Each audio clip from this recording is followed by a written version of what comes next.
Salut à tous les passionnés de radio. Bienvenue dans une émission spéciale du Big QSO, animée exceptionnellement par votre mascotte préférée, Chloé. Aujourd'hui, on largue les amarres et on part à l'aventure. On s'envole direction l'île de Clipperton en compagnie d'un invité de marque, Laurent F6FVY. Restez avec nous, il va nous raconter son incroyable expédition radio de 2008. Un grand merci à tous nos fidèles auditeurs pour votre soutien. N'oubliez pas de vous abonner à l'émission et de la partager avec vos amis pour ne rien manquer de nos prochaines aventures radio amateurs. Et maintenant, place à l'évasion, cap sur Clipperton.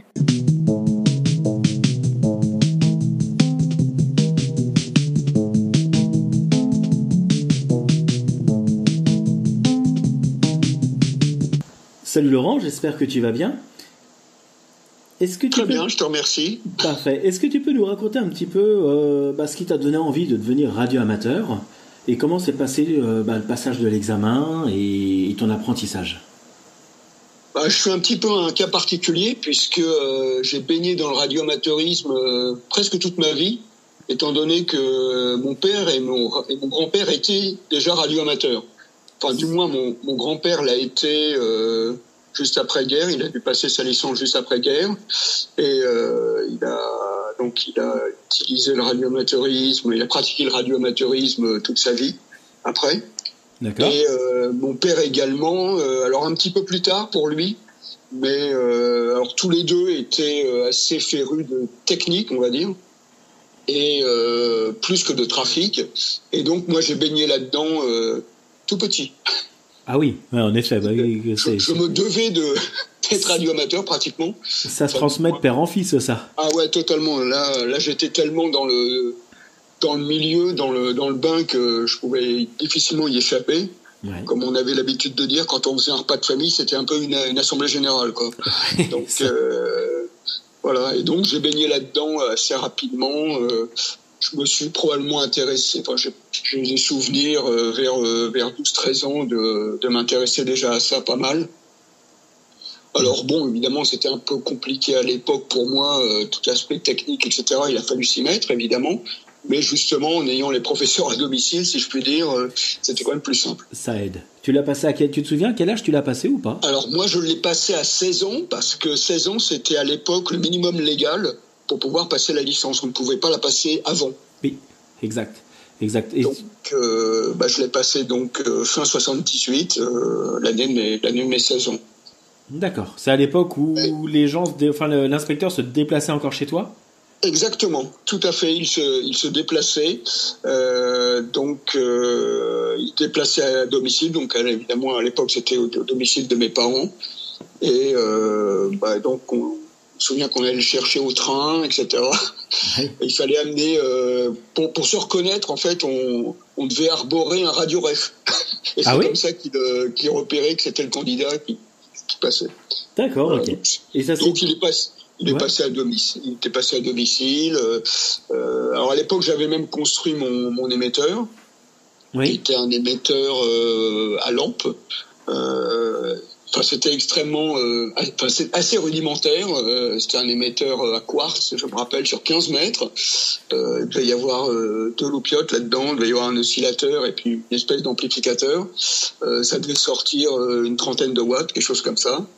Et par contre, le récepteur j'avais un émetteur que j'avais fabriqué, et le récepteur était un récepteur plus ou moins du commerce.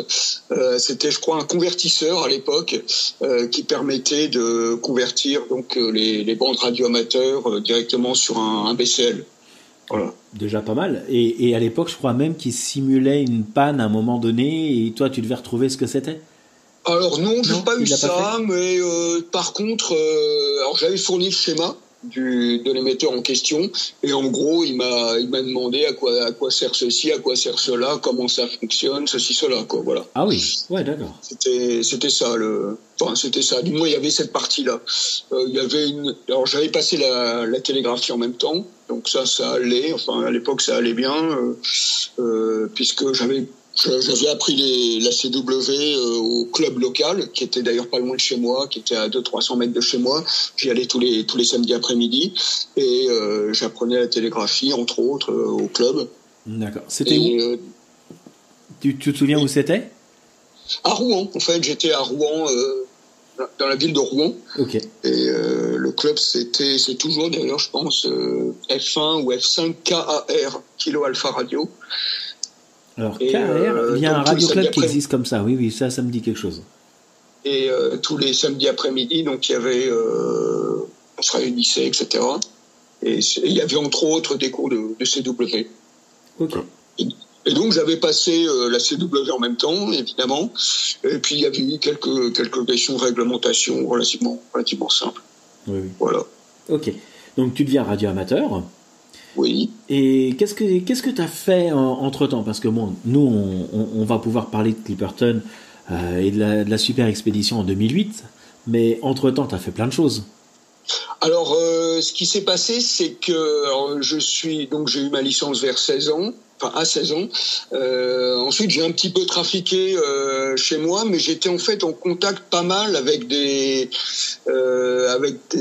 radioamateurs qui faisaient plein de trafic DX, concours, etc. Notamment F6 BFH qui était dans la région rouennaise, Saint-Quay, etc.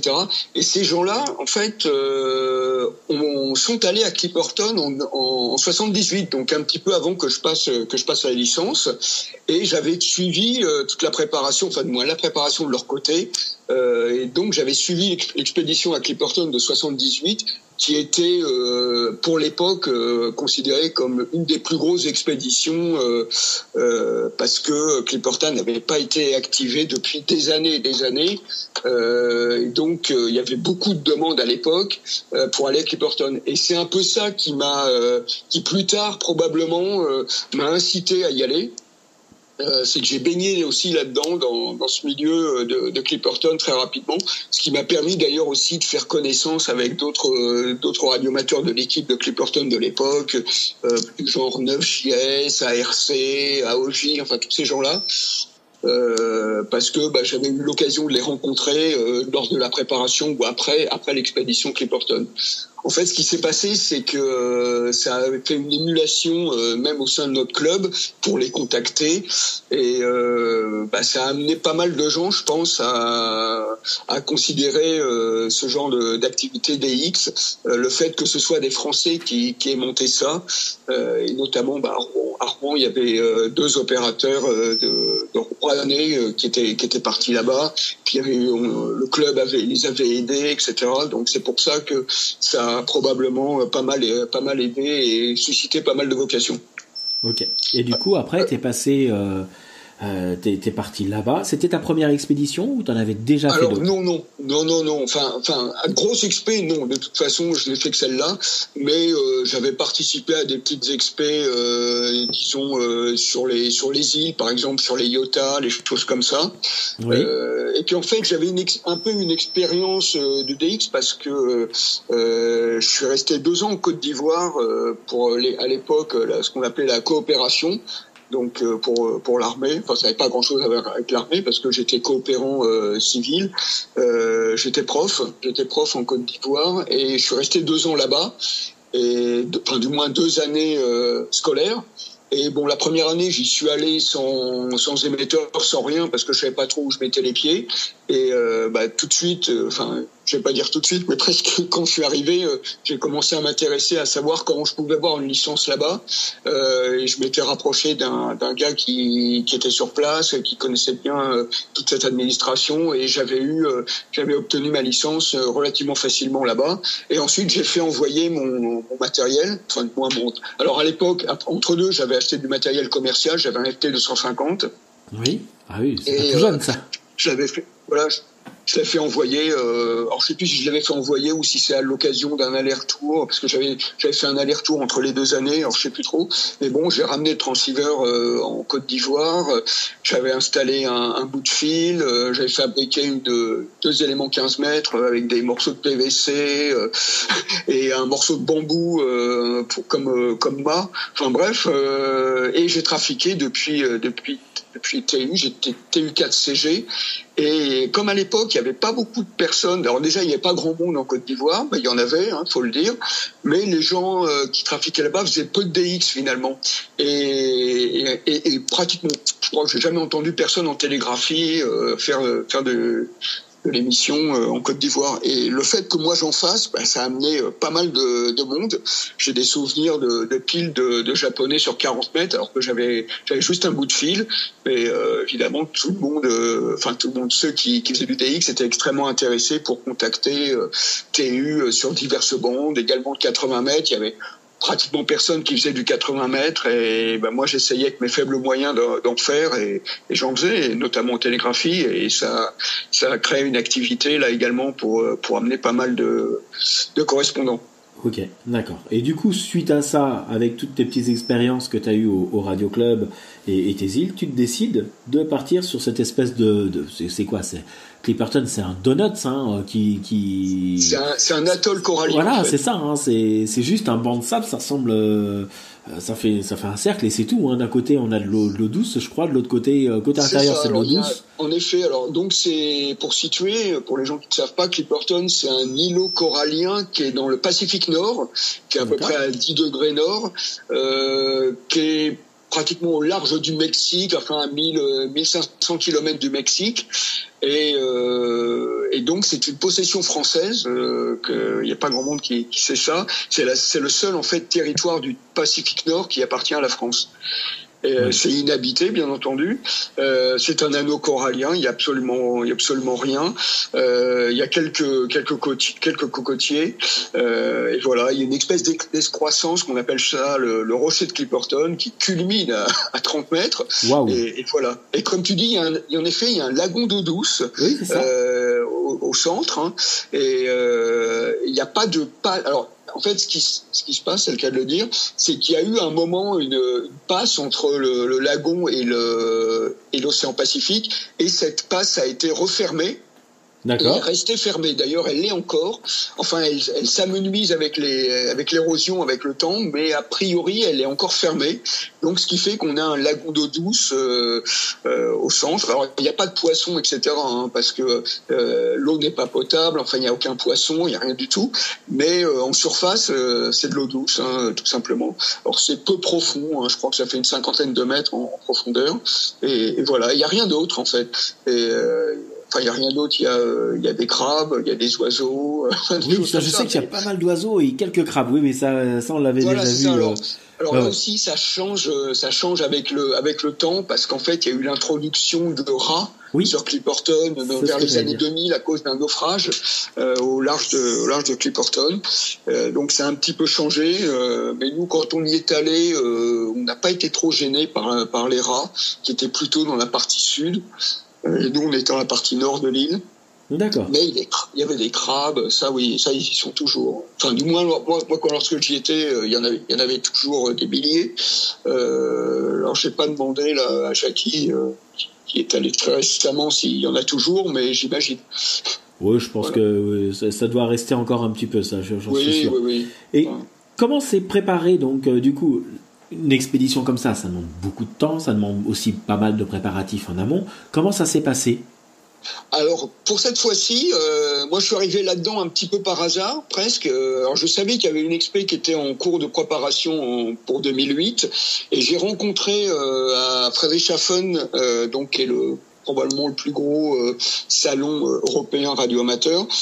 J'ai rencontré 5JY et 6BFH qui y allaient, qui étaient dans les organisateurs, et je leur ai directement posé la question, mais il y a encore des places, et on m'a dit mais bien sûr, si ça t'intéresse, ça nous intéresse même que tu viennes, même pour la partie informatique, etc. Et c'est comme ça que j'ai postulé et que j'ai été pris dans cette expédition. Alors moi je suis arrivé un petit peu après le début des préparatifs. En fait, ce qui s'est passé, c'est que il y avait en tout une vingtaine de personnes. On était 23, je crois, quelque chose comme ça, dont des scientifiques. Oui. Il y avait des scientifiques américains, il y avait 3 scientifiques américains et un scientifique français. Et puis, il y avait à peu près moite-moite entre les Américains et les Français. Okay. Alors, il y avait même un Canadien.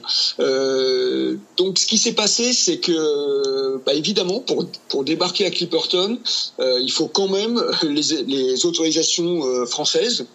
Parce que c'est un territoire français. Oui. Donc les opérateurs français se sont plus focalisés là-dessus, sur le fait d'avoir les autorisations de débarquer, etc. Ok, parce que c'est pareil. La licence, ça peut être. À partir du moment où on a l'autorisation de débarquer, la licence n'est qu'une formalité. Mais la partie la plus difficile, c'est quand même ça, c'est d'avoir les autorisations de débarquer, les conditions dans lesquelles on doit débarquer, ce qu'on doit faire sur l'île et ce qu'on ne doit pas faire. Enfin, déjà, commencer à poindre les obligations concernant la nature, etc. C'était pas encore au point où ça en est maintenant, où là c'est vraiment, ça devient de plus en plus draconien. Oui.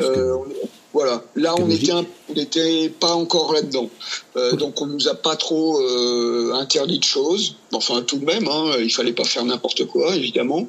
Voilà, donc nous les Français se sont plutôt focalisés là-dessus, alors que les Américains se sont plus focalisés sur la logistique, on va dire. Puisqu'on est parti de San Diego, bien que le Clipperton soit le plus près du Mexique, mais du fait qu'il y avait déjà la moitié des opérateurs qui étaient américains et du fait également que Clipperton est plus ou moins revendiqué par le Mexique également, oui, c'est vrai, depuis de nombreuses années, pour éviter en fait tout problème, on a préféré partir de San Diego. Alors évidemment, ça fait beaucoup plus loin, parce qu'on est à peu près à 3500 km de San Diego, alors qu'on est qu'à 1500 ou 1000 du Mexique. Donc ça fait plus de jours de mer, etc. Mais bon, on est donc parti de San Diego. Ok, oui, parce que c'est pas desservi par Air France, on est bien d'accord. Donc c'est un bateau affrété pour ça. Absolument, ouais, mais tout à fait. En fait, c'est un bateau qui va, dire régulièrement, notamment pour des gens qui font de la pêche amateur, oui. Et parfois ils vont dans ces coins-là. Donc, ce bateau, c'est le Shogun, et c'est d'ailleurs le même qui a été utilisé pour l'Expé en début d'année. Là, d'accord. C'est toujours le même. Alors peut-être qu'il y en a depuis. Alors, en 78, c'est pas ça d'ailleurs. C'était un autre bateau. Mais nous, c'était en 2008. Je crois qu'il y en a eu d'autres entre deux ou qui sont allés aussi avec le Shogun. Ok. Oui, c'est le bateau qui le seul. C'est plus ou moins dédié à ça, si je puis dire. D'accord. Donc pas trop de concurrence pour eux pour desservir Clipperton. À partir du moment où tu allonges les billets, ils y vont. Quoi. Ils t'attendent quand même et ils rentrent. Oui, c'est ça. Ouais. Ils vous débarquent. Je pense que c'est par Zodiac où ils arrivent relativement proches quand même. Alors voilà, c'est par Zodiac.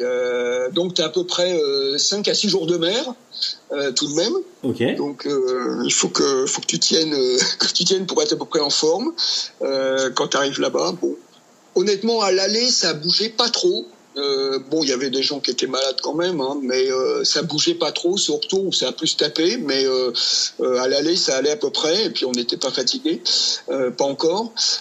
Donc on est arrivé de nuit.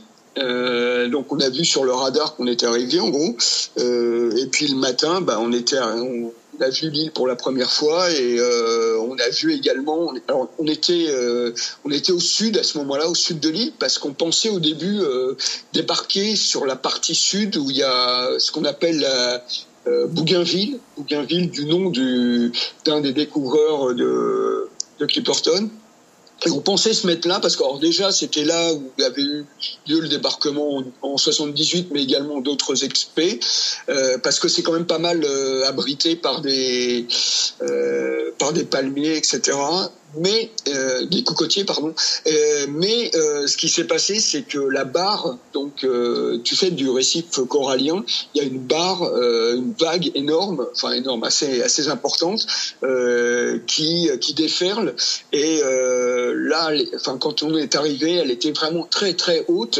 Et les gars du bateau nous ont dit c'est impossible de débarquer à cet endroit-là, on va pas pouvoir. Donc en fait, on a fait le tour de l'île et on a cherché un autre endroit où débarquer et on s'est retrouvé au nord, alors que c'était pas vraiment prévu sur les plans, mais bon, il a fallu s'adapter. On a trouvé un endroit où on pouvait débarquer, où la barre était un petit peu moins haute et il y avait quand même de quoi un peu s'abriter. D'accord. Okay. Et donc on a débarqué en effet en Zodiac, donc avec tout le matériel. Ça a duré presque 2 jours hein, de tout débarquer. Alors déjà, il y avait qu'un seul Zodiac, évidemment. Oui. Et puis, fallait faire les allers-retours, passer la barre à chaque fois dans un sens et dans l'autre. D'ailleurs, à un moment, il y a le Zodiac qui s'est retourné lors d'un retour au bateau. Dieu merci, c'était pas à l'allée où il y avait du matériel dedans.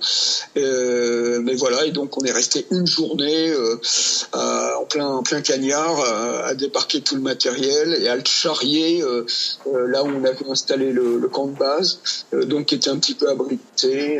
Donc il a fallu monter les tentes, enfin tout le team quoi. Donc ça commençait très fort. Ouais, bah, carrément, c'est pas évident. Vous aviez utilisé quoi comme matériel à l'époque? Alors ce qui est assez curieux, c'est que c'était très diversifié, très divers, parce qu'en fait la plupart des Américains avaient carrément emmené leur propre matériel. Ah ouais. Donc c'était complètement alors d'ailleurs, l'organisation était assez moyenne, on va dire. D'ailleurs, c'est pas très bon. Ce qui a été fait à l'époque. Nous, en fait, on s'en remettait complètement aux Américains là-dessus. Hein. Ils nous avaient dit ouais, on s'occupe de tout. Les Français, vous inquiétez, vous amenez rien, on s'occupe de tout. Bon, très bien. D'accord. Et en fait, on s'est aperçu qu'ils n'avaient pas prévu grand-chose, les gars. Enfin, ils n'avaient pas prévu. Ils avaient prévu du matériel, mais alors rien n'était organisé. En gros, ils ont un petit peu fait les synoptiques de station sur le bateau. Ouais. Moi, je me rappelle avoir configuré tous les PC sur le bateau. Enfin, rien n'était préparé quoi à ce niveau-là. Donc, c'est bien, ça nous occupait. On avait 5 jours à faire de mer, donc oui. On faut s'occuper. C'était assez sympa. En gros, chacun est venu avec son poste, son antenne et. Ouais, c'est presque ça. C'est presque ça. Ouais. Bon. Ouais. Et donc, il a fallu. Alors, c'était en l'époque, j'ai plus trop en tête les transceivers qui étaient utilisés, mais c'était des transceivers assez classiques. Mais bon, ce qui se passait, c'est qu'ils étaient pratiquement tous différents, donc fallait un petit peu s'adapter à chaque fois qu'on changeait de station, parce qu'il y avait 2 camps qui avaient été installés. Il y avait le camp C-double et le camp C-double et RTTY d'un côté, et le camp SSB de l'autre, phone de l'autre, qui était éloigné de, on va dire, 300-400 mètres, quelque chose comme ça, pour pouvoir trafiquer sur la même bande simultanément. Ce qui était une excellente idée, et ce qui est fait assez couramment d'ailleurs, même maintenant.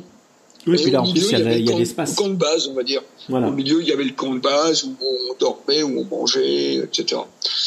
Et donc, alors je crois qu'il y avait 3 ou 4 stations. Dans le camp C-double, je me rappelle, il y avait 4 stations. Il y en avait une qui était plus ou moins dédiée quand même au RTTY. Il y avait 3 stations C-double. Et côté SSB, il y avait 3 stations SSB également. Ok. Voilà. Bon, bah, ça fait. Donc ça nous permettait d'être actifs plus ou moins sur 3 ou 4 bandes simultanément. Ce qui est bien. Ce qui était bien. Dans divers modes, etc. Donc, de toute façon, les camps tournaient 24-24. Chacun des camps tournait 24-24. Là aussi, le planning se faisait plus ou moins au fur et à mesure. Oui. C'est-à-dire que, il y a des gens qui faisaient qu'un mode, donc ils étaient assignés à un camp, alors que, moi je faisais les deux par exemple, je faisais un petit peu plus de C-double que de SSB, mais je faisais les deux, donc on allait un coup au camp SSB, un coup au C-double. Les shifts, je crois que ça devait être 3 ou 4 heures, on devait faire 3 ou 4 heures chaque fois, et on était relevés, quand celui qui arrivait se réveillait, oui. on était relevés, etc. Et ça tournait tout le temps. Ok, bon, c'est déjà pas mal. Et puis pouvoir opérer plusieurs bandes déjà, c'est pas mal. 300 mètres de distance, faut les avoir. Mais là, l'île, elle s'y prête vraiment. Il y avait vraiment aucune activité. Et puis c'est plat, hein, donc il y a pas de souci. Oui, tout à fait. Alors bon, ce qui s'est passé, c'est que la météo était... Alors, il faisait chaud, évidemment, en journée, hein, humide, évidemment, puisque tu es à 10 degrés nord, hein, tu es à 90% d'humidité. Bon, c'est moyen, mais enfin bon, on s'y fait. Alors après, ce qui s'est passé, c'est que la météo était assez changeante, et de temps en temps, on avait des orages tropicaux qui nous tombaient dessus. Et ça faisait pas mal de dégâts. Alors par contre, ça faisait baisser la température, ça c'était le point positif. Par contre, il y avait pas mal de vent, etc.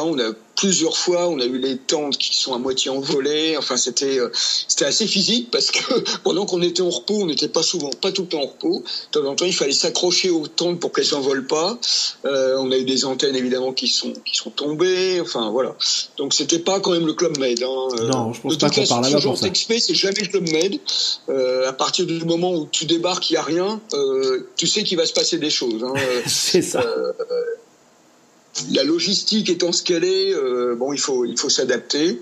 Bon, voilà. Et donc on avait des groupes. Il fallait également avoir les groupes électrogènes. Enfin, donc il fallait faire du refueling régulièrement, sinon tu tombes en panne d'essence. C'est d'ailleurs arrivé. Moi, je me rappelle. Alors je ne sais plus trop quel était le principe, mais en tout cas, je me rappelle une fois, j'étais en plein pile-up sur 80 mètres avec les Européens, donc ça devait être un matin, et une nuit pour nous et un matin pour les Européens, au petit matin, et en plein pile-up, j'ai plus eu de jus, enfin tout le camp C double, il y avait plus de jus du tout, et j'étais en cours de QSO, et je me rappelle très bien, c'était F8 CMF, j'étais en train de contacter F8 CMF, qui habite dans le 74, qui trafique plus, je pense, en ce moment. Enfin bon. Et je lui ai passé alors je crois que je lui ai passé le report, et au moment de lui passer le report, ça a coupé. Et je me suis dit, oh là, le pauvre CMF, il n'a pu m'entendre. Il va se demander si le QSO est bon ou pas. Et il y avait avec moi dans la tente, Gérard, F2JD. Oui. Qui devait faire du RTTY, enfin je ne sais plus, il était à côté de moi, et je lui dis, alors il y a coupure du jus, et je lui dis à ce moment-là, j'étais en train de faire 8 CMF, tu pourras lui dire qu'il est dans le log, parce qu'il habitait pas loin de chez lui, il le connaissait, je lui dis, tu lui diras en retour qu'il s'inquiète pas, il est bien dans le log, même s'il a pas entendu son report, c'est bon, il y a pas de problème. Voilà. Quand c'est comme ça, oui, on s'arrange un petit peu, oui. Ok. Voilà. L'expédition a duré combien de temps, du coup? Alors, en tout, on a fait, ça a duré, sur l'île, on est resté une dizaine de jours seulement. Oui. Parce que on devait rester plus longtemps, mais il a fallu qu'on s'en aille plus rapidement, parce que la météo était extrêmement défavorable, et le capitaine du bateau, du Shogun, nous a dit, là, faut qu'on s'en aille, parce que on risque d'avoir un cyclone ou quelque chose comme ça. Enfin, l'affaire tourne mal. Donc, il faut évacuer assez rapidement. Donc on nous a dit en gros le vendredi, faut qu'on parte demain. C'était un peu ça. Donc on est resté finalement seulement 10 jours, alors qu'on devait y rester une quinzaine. Donc c'était un peu frustrant pour tout le monde, aussi bien pour nous que pour les gens qui voulaient nous contacter, parce qu'en plus on est parti un samedi. Les gens attendaient probablement le week-end pour nous contacter, et hélas on a été obligé de partir. Et en effet la météo au retour a été assez mauvaise. Donc là également, il a fallu réembarquer. Alors là, c'était encore plus compliqué que le débarquement, évidemment, parce que la barre était dans le mauvais sens. Alors pour être très honnête, il y a des choses qu'on a été obligé de laisser sur l'île et qu'on a brûlées d'ailleurs pour pas laisser de traces, etc. Notamment par exemple les tentes. Les tentes, on les a pas rembarquées, donc on les a fait brûler. On les a brûlées parce que on pouvait pas remporter tout ça dans un laps de temps si court, et le rembarquement a duré qu'une seule journée. On s'est pris le matin de bonne heure, et le soir tout était plié, rembarqué. Enfin, du moins on avait plié dans la nuit, et on a tout rembarqué dès le matin, et on est parti le soir. Oui, donc ça veut dire que tout le monde a arrêté de transmettre. Il n'y a pas quelques-uns qui sont restés jusqu'à la fin. Alors bien entendu, on a essayé d'activer le plus longtemps possible, évidemment, mais à un moment il a fallu arrêter. Disons qu'on s'est organisé pour rester actif le plus longtemps possible, oui. Mais à un moment il a bien fallu plier les gaules et partir. À un moment, oui, faut penser à la sécurité des opérateurs, et voilà. Oui, tout à fait. Donc c'était pas raisonnable de rester plus longtemps que ça. 10 jours, c'est déjà très bien l'activation. Oui, il faut vraiment pas se plaindre. On a fait, je crois, 70 000 QSO, 70 ou 72 000 QSO, quelque chose comme ça. C'est bien. Donc on était déjà pas mal satisfaits. D'accord, ok. Et le retour s'est passé donc pas mal de... Alors ça a bougé. Ouais, ça a bougé un peu. J'ai beaucoup plus qu'à l'aller. En plus, avec la fatigue de l'expé, pratiquement tout le monde était malade. Moi, j'ai eu la chance, honnêtement, j'ai pas été malade, mais c'était très limite. Oui. Mais il y en a, les pauvres, ils sont restés dans leur banette de Clipperton jusqu'à San Diego pendant 5 ou 6 jours. Ah ouais. Puis je te dis, les gens étaient, globalement, on était assez fatigués tout de même. Donc, t'es fatigué, t'as trafiqué. Déjà, t'as fait l'aller, t'es resté sur place, t'es un peu crevé de l'expédition, le rembarquement, tout ça. Voilà. Quoi. T'es arrivé à San Diego, t'es quand même content d'être arrivé. Moi, ça m'étonne pas du tout. C'est assez éprouvant à faire, mais ça doit être une expérience magnifique, magique. Mais bon. Oui. D'ailleurs, si tu te renseignes auprès des gens qui font des grosses expés comme ça se passe rarement très très facilement.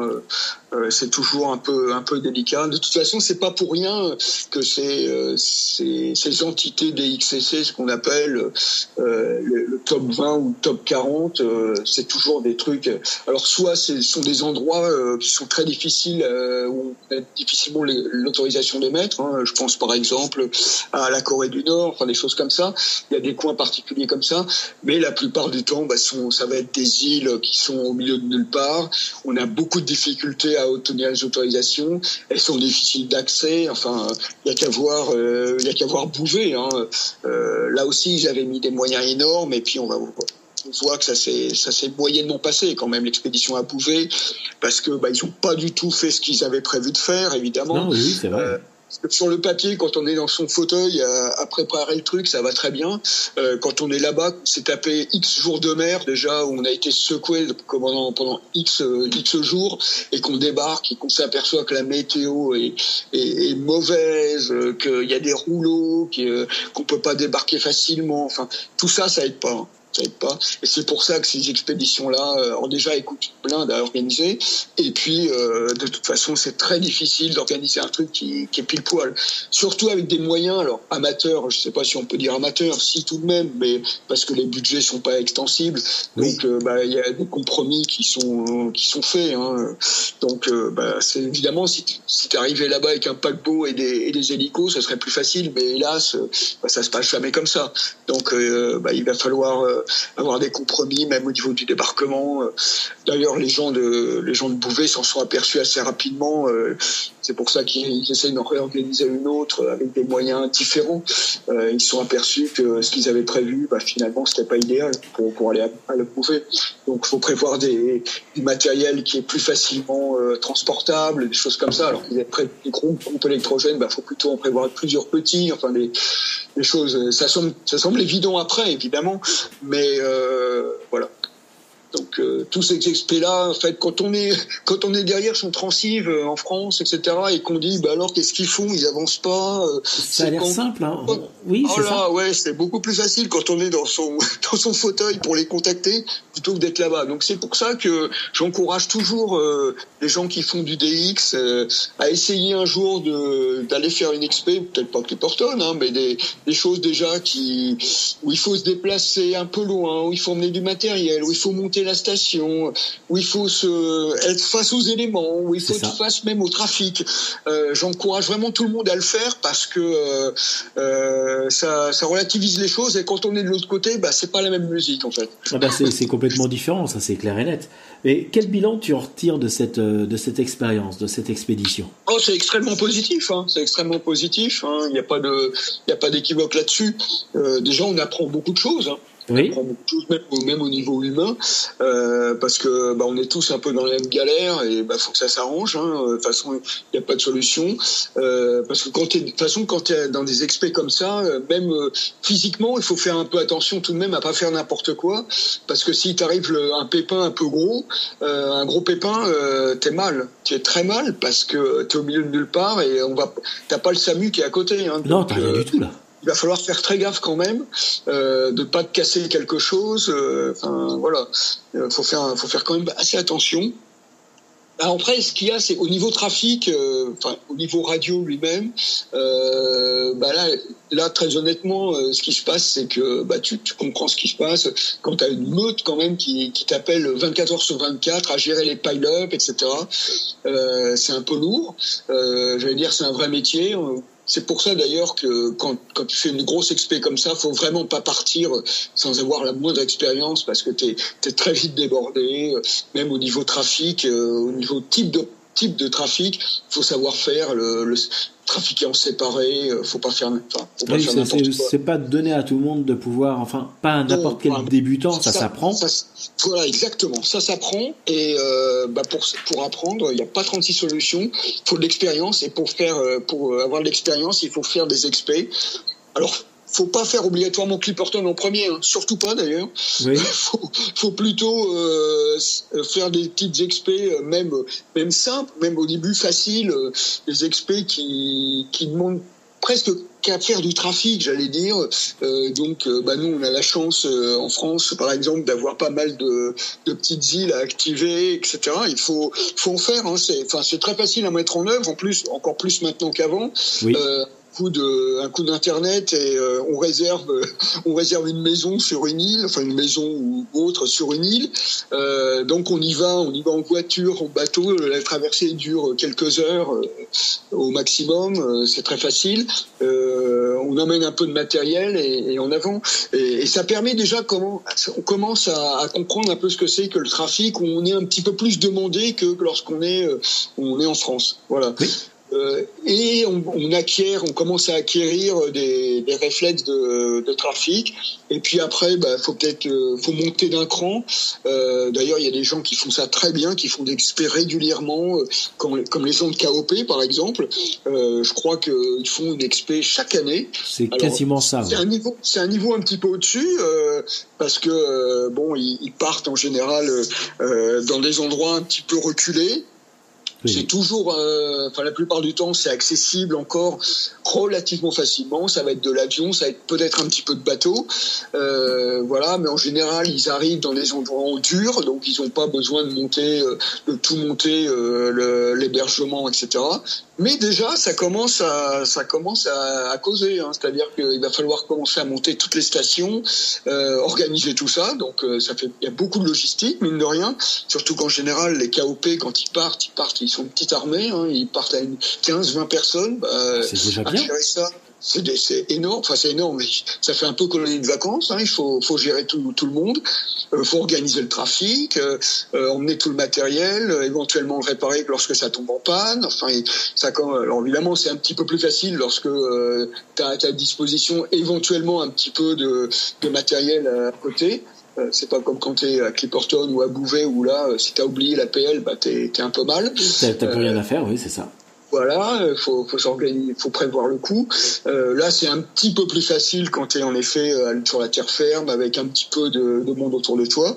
Mais néanmoins, d'ailleurs, ils font des experts à chaque fois. Ça marche très très bien, les KOP. Enfin, moi, je suis quand même admiratif, parce que on peut dire tout ce qu'on veut, mais organiser ça, c'est pas si simple. Le trafic, alors évidemment, là-dedans, il y a des gens qui peut-être arrivent qu'on n'ont jamais fait, donc c'est pas facile pour tout le monde. Et puis ils font tous les modes, ils contentent beaucoup de monde, hein. Ils font tous les modes, enfin pratiquement tous les modes, diverses bandes. Ils savent bien trafiquer, même avec là des moments pour que la propagation soit favorable à des endroits où justement il y a de la demande, notamment par exemple les Japonais lorsqu'ils vont en Afrique. Les Japonais sont très friands de l'Afrique, contacter des stations africaines, parce que pour eux c'est pas facile. Oui. Donc ils essaient de contenter les stations japonaises. Pareil pour les gens de la côte ouest des États-Unis. Pour eux, l'Afrique, notamment l'Afrique de l'Est, c'est pas facile à contacter. Donc déjà, c'est loin. La propagation n'est pas très favorable. Dès qu'il y a une expé, c'est les Européens qui passent en premier. Voilà, ça aussi, ça fait partie des choses assez pratiques, mais de savoir organiser le trafic pour contenter tout le monde, et notamment les gros blocs. Alors l'Europe, lorsqu'on est en Afrique, c'est facile, hein, c'est nord-sud, la propagation est extrêmement favorable, mais il faut pas rester bloqué sur les Européens, parce que sinon on fait de l'Europe 24 heures sur 24 ou presque. Oui. De temps en temps, faut arrêter l'Europe en leur disant maintenant vous allez attendre un petit peu, parce que faut faire un peu des Japonais, un peu des Américains, voire des endroits extrêmement difficiles difficile pour les. Je vois par exemple, il y a des endroits, des VKZL, c'est les radioamateurs de Nouvelle-Zélande et Australie, ils sont un peu loin de tout, et il y a pour eux, contacter des stations africaines ou voire même des stations européennes, pour eux c'est pas simple, et quand il y a des activités, je sais pas moi, dans des contrées des XSC qui pour nous semblent extrêmement faciles, comme je sais pas moi, Andorre, Liechtenstein, des choses comme ça, même sans chercher des choses extrêmement compliquées, les VKZL ils ont du mérite, parce que toutes ces stations là en Europe elles sont complètement débordées par les Européens, et il faut savoir de temps en temps faire des breaks et permettre aux autres stations dans le monde de les contacter. Ouais, c'est ça. Oui, c'est une organisation, c'est une gestion. Ça s'apprend avec l'expérience. Alors maintenant, évidemment, on a un peu plus de chance parce qu'on a pas mal d'outils qui permettent de faciliter ce genre de trafic. Notamment, on peut faire on a des prévisions de propagation en ligne, des choses comme ça. Donc ça aide pas mal. On a le cluster qui permet éventuellement, si on a le cluster en ligne, de voir que on est entendu dans quelle région du monde. Le RBN également, le Reverse Beacon en CW, permet de voir où est-ce qu'on est entendu et donc où est-ce qu'il y a de la propagation, et donc d'orienter un peu le trafic. Et voilà. Et tout ça, on l'apprend avec le temps. Oui, ça s'acquiert. C'est pas juste aller sur une plage, prendre un micro et juste lancer quelques appels. Il y a toute une gestion derrière. Et s'encadrer aussi, bien s'encadrer d'autres ON qui ont de l'expérience et qui vont avoir le temps aussi de t'expliquer comment faire un bon trafic. Pas de livrer à soi-même. Exactement, mais c'est très formateur, tout ça. Moi,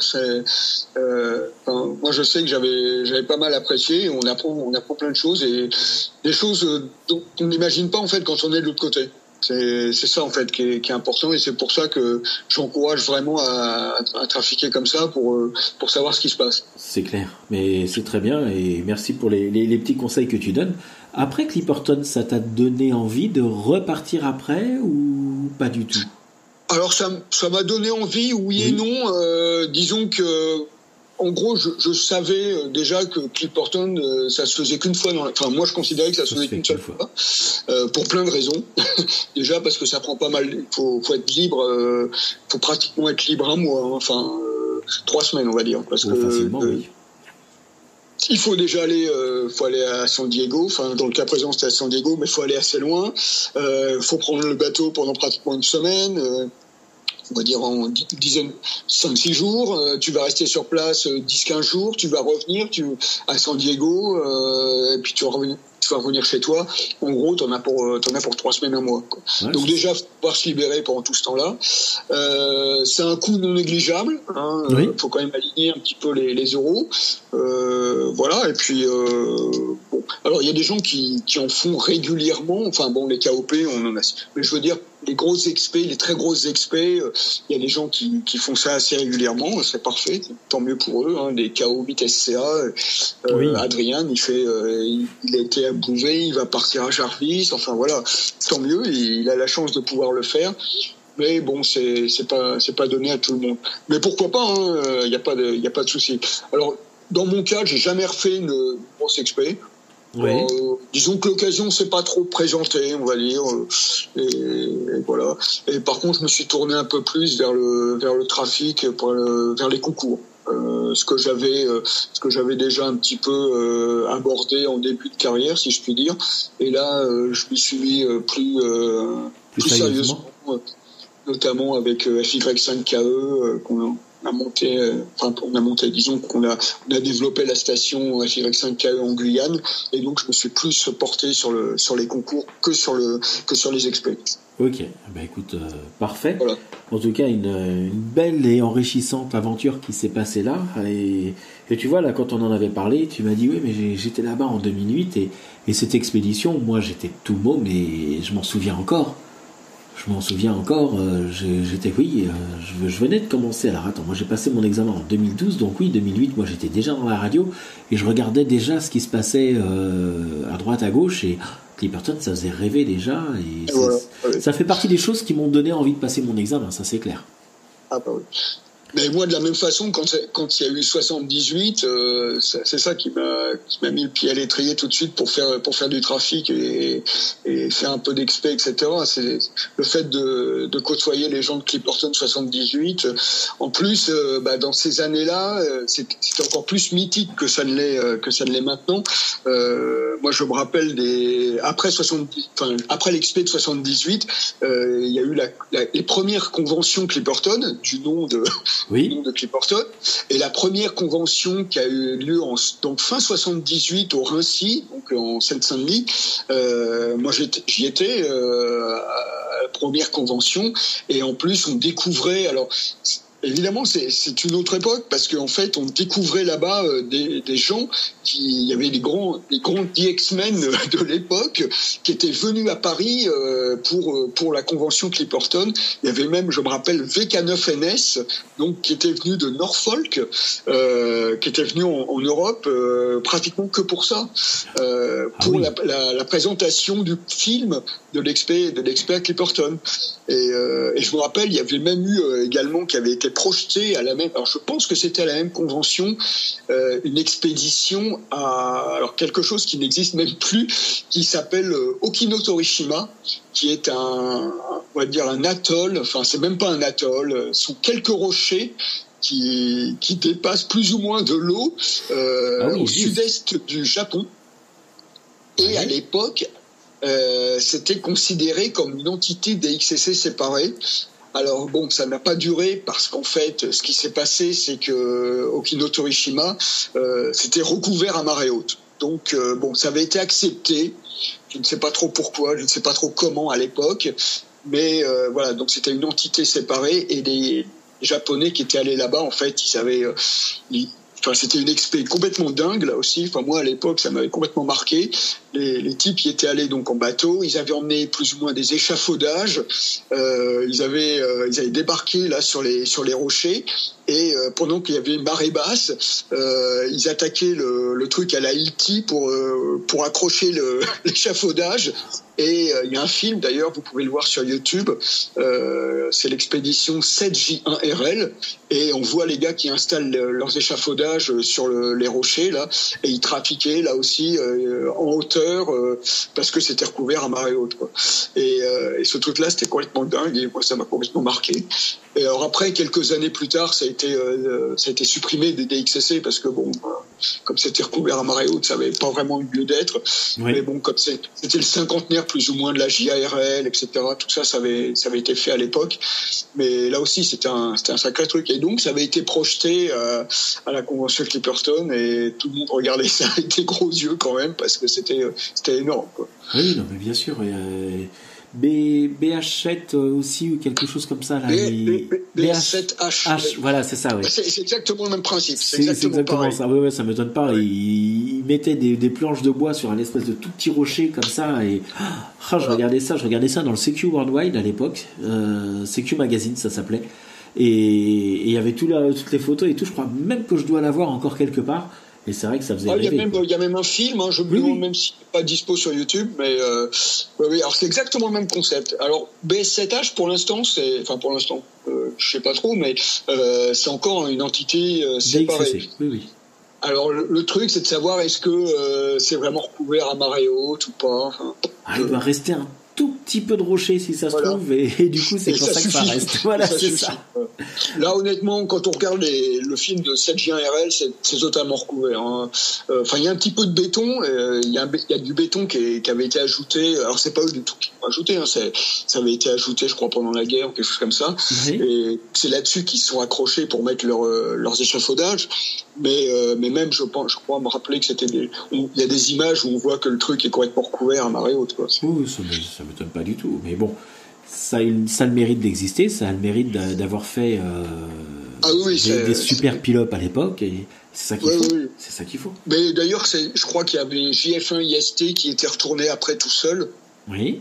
Et après lui, il y a plus, ça a été délité au DXSC, ça n'a plus lieu. Enfin, c'était supprimé, il n'y a plus d'expé là-bas. Ok, eh ben écoute. Simplement. En tout cas, il y a plein d'histoires sur les DXCC, sur des entités comme ça qui sont apparues, qui ont disparu. Enfin, il y a même des choses, les plus anciens. Enfin, moi, j'étais déjà pas dans le coup, mais on m'a raconté des choses sur des entités du genre Maria Teresa, qui était là aussi plus ou moins un atoll qui existait, paraît-il, qui avait été plus ou moins activé, mais en fait, on s'est aperçu que le truc n'existait pas. Donc, il y a plein d'histoires là-dessus, et ça. Donc, à un moment, ça a été compté comme au DXCC, puis ça a été retiré extrêmement rapidement parce que ça n'avait jamais existé finalement. Donc, il y a des endroits comme ça. Et puis bon, après, il y a des endroits où le DXCC disparaît. Enfin, du moins, il n'est plus inscrit au DXCC parce qu'il y a des changements de règlement ou des changements politiques qui font qu'il y a des entités qui sont retirées, mais il y a plein de petites îles comme ça qui étaient à un moment des entités séparées et qui ont été retirées. Il y avait des choses, par exemple, je crois que c'était en mer Rouge, il y avait des phares qui étaient, on peut dire des phares qui étaient au large du Djibouti.